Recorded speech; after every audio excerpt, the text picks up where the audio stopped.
From United Nations Television, this is UN in Action. Chad has suffered from decades of war. During this time, thousands of children have been caught up in conflict, mainly in the eastern region. Many fight on the front lines, while others work in non-combatant roles such as drivers, cooks and messengers. Children, mostly boys, have been used both by the government and rebel forces. Some children are abducted and forced to fight, while others join in an attempt to escape poverty or avenge the deaths of family members killed in conflict. Since 2007, when an agreement was signed between UNICEF and the government of Chad, efforts have intensified to get children out of armed groups and back into society. The National Army now vets all recruits. Anyone identified under the age of 18 is immediately demobilized. When rebel groups are captured or sign peace deals with the government, all underage soldiers identified enter the UNICEF-sponsored rehabilitation process.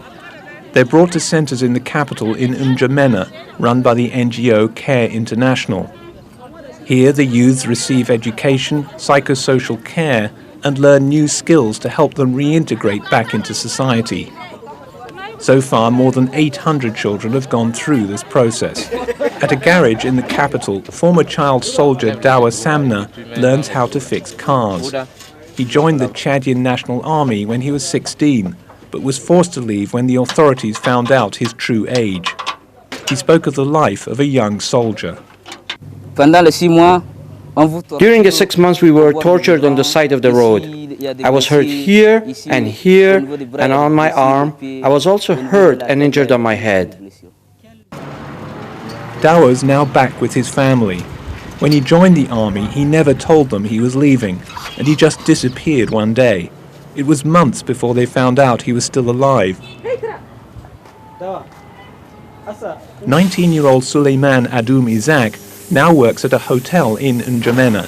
This is a huge change from the 7 years he spent fighting with a rebel group in eastern Chad.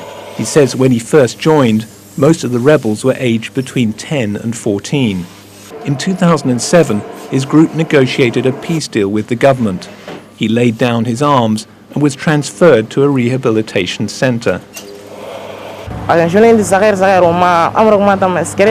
Because you are young and you're trained and you spend all your time with rebels, you still need to fight all the time, even though you're a civilian. You always feel the need to fight with people. Giving up the gun is hard for them, says Dr. Marzio Babil of UNICEF. There is a proportion of these children who have been actually trained to kill. A proportion of them actually killed enemies. It's very difficult to overcome the psychosocial aspect of this trauma and get them back to a normal life that was poor. Suleiman and others like him now have a new lease of life, thanks to the work of UNICEF and its partners. Originally from Sudan, he's yet to be reunited with his family, but he's become part of a local community in N'Djamena. Suleiman says he now feels he has a future.